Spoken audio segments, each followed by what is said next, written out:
Hoje vamos conversar um pouquinho sobre as leituras em andamento, as leituras de janeiro de 2025. Bora lá?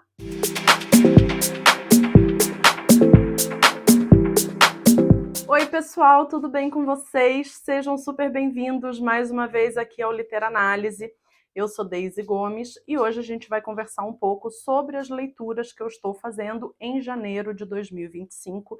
Então, colocar um pouquinho o papo aqui em dia em relação ao que efetivamente eu estou lendo, ou seja, as leituras em andamento.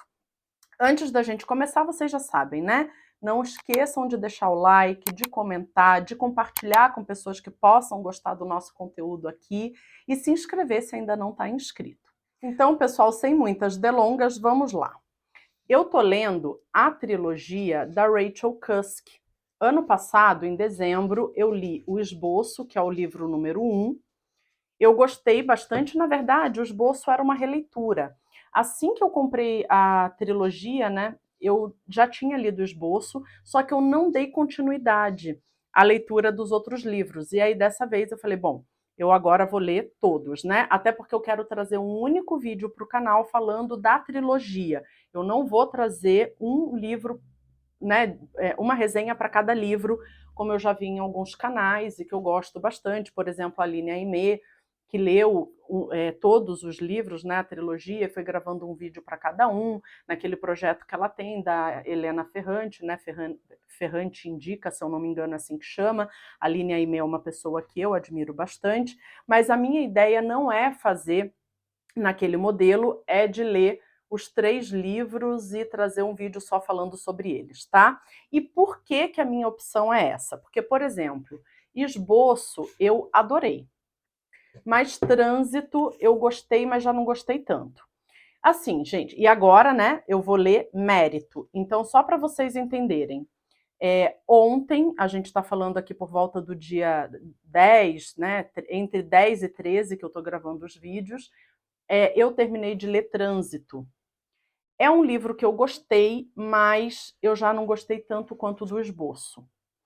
E aí, o que, que a gente tem aqui? A gente tem a Faye, que é uma escritora, ela está na casa ali dos 40 anos e ela está passando por uma série de mudanças na vida dela. Então, ela está se divorciando, ela está mudando de casa, ela precisa ser mãe de 2 meninos, porque o pai, meio que como uma vingancinha ali do divórcio, não dá muita atenção para os garotos, mas ela também está tentando levar a carreira dela, eventualmente conhecendo algumas pessoas, inclusive homens, que ela tem relacionamentos ou não.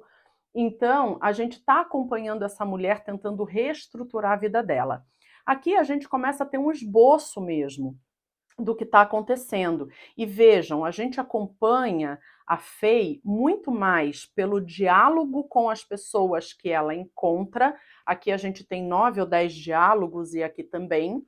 Então a gente vai conhecendo um pouco da vida dela e conhecendo um pouco do que ela pensa, muito mais por essa interação com outras pessoas, e a gente vai entendendo, inclusive, que ela é uma mulher muito passiva, e eu tô assim na torcida de que em algum momento ela vá dar uma virada de chave, porque sendo bem sincera, no esboço a gente tem um esboço mesmo, mas aqui no Trânsito, em que aqui ela tá numa viagem para Grécia e aqui ela já está de volta à Inglaterra e ela acabou de comprar uma casa, né, que tá toda velha, que ela tem que reformar, e a gente vai acompanhando isso, mas assim, ela é uma mulher muito passiva.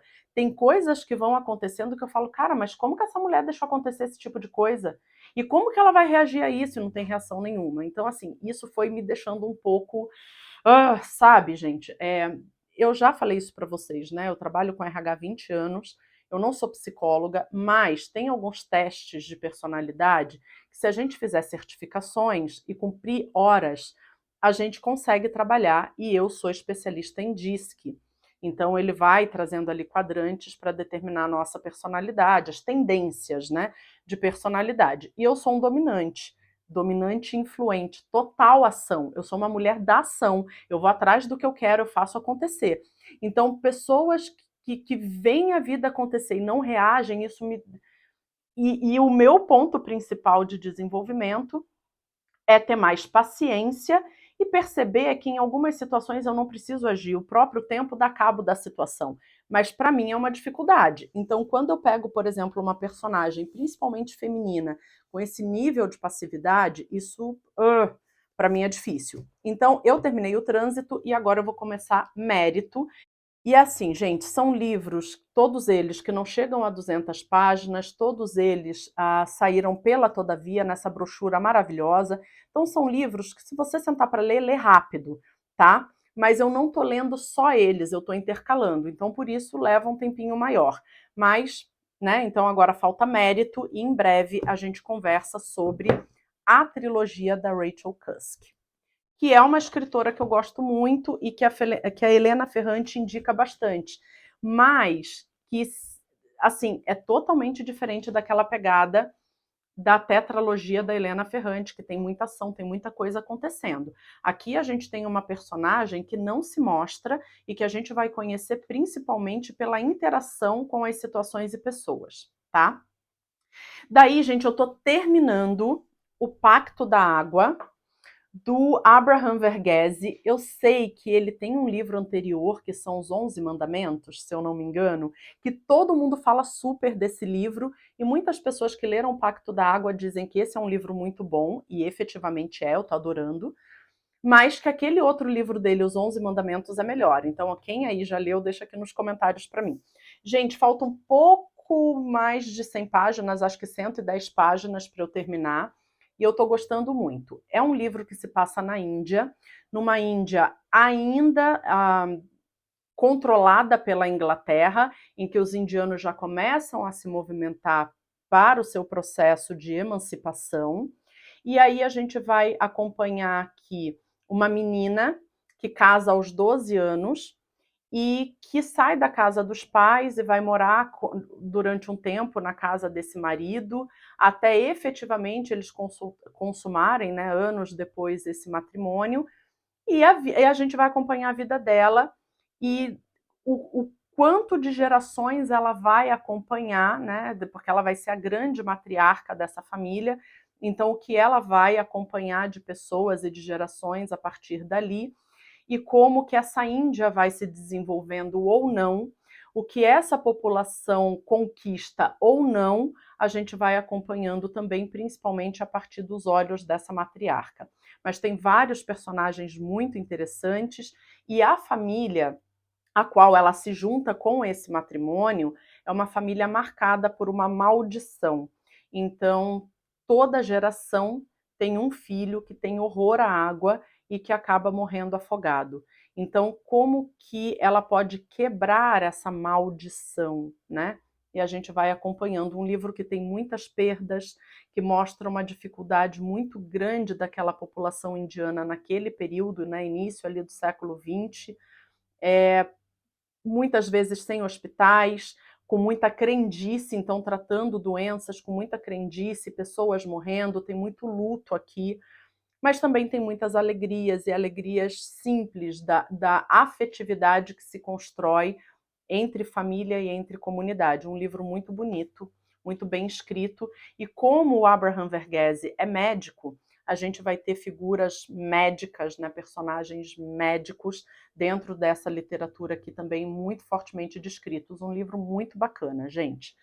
E aí eu quero ler em janeiro, eu já comecei assim a ler as primeiras páginas de Cleópatra e Frankenstein, dessa Coco Mellors. Gente, por que eu comprei esse livro, né? Que é um livreco. Sei lá. Gente, me perdoem, mas eu estou dizendo assim, dentre aquilo que eu estou lendo, talvez tenha uma qualidade literária um pouco menor, não sei, ainda não li, talvez eu esteja pré-julgando erroneamente, mas já vi aí no Booktube, muitas pessoas falando bem, outras pessoas falando mal, mas aqui basicamente, pelo que eu entendi, a gente vai acompanhar um relacionamento, né, entre homem e mulher, com uma diferença de idade grande entre eles, e como que isso estabelece uma relação de poder. E como que isso pode ser bom e prejudicial dependendo da pessoa. sempre me chamou a atenção, eu vou às livrarias, encontro esse livro lá, a capa sempre me chamou muito a atenção, mas eu nunca comprei. Gente, assim, já tinha mais de um ano que eu via, punha a mão, lia um pouquinho sobre o livro, deixava lá e ia embora. E aí, dessa vez, eu falei, quer saber de uma coisa? Eu vou comprar, vou ler, vamos ver no que vai dar. Então, se você aí já leu, deixa aqui nos comentários para mim. É um livro, assim, que eu comecei a ler, já percebi que... Enfim, vamos lá, né?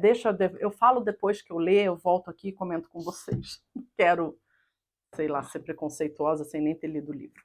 E aí, gente, eu já comecei a ler, reler, na verdade, a biografia do Freud, escrita pelo Peter Gay. Então, bem no comecinho, o que eu li até agora? A introdução, tá? A introdução, e aí vai começar efetivamente a biografia com uma ânsia de conhecimento. Na introdução, o Peter Gay vai dizer como o trabalho do biógrafo do Freud é difícil. A gente tem várias biografias no mercado sobre o Freud, e de forma geral ele vai dizer que é um trabalho bastante difícil biografar o Freud, porque ele próprio destruiu muitas das coisas ao longo da vida, né, de documentos, de cartas, enfim, e que ele próprio, o próprio Freud, numa autoanálise, não foi um bom julgador de si mesmo, né? E aí o Peter Gay está explicando um pouquinho sobre isso na introdução.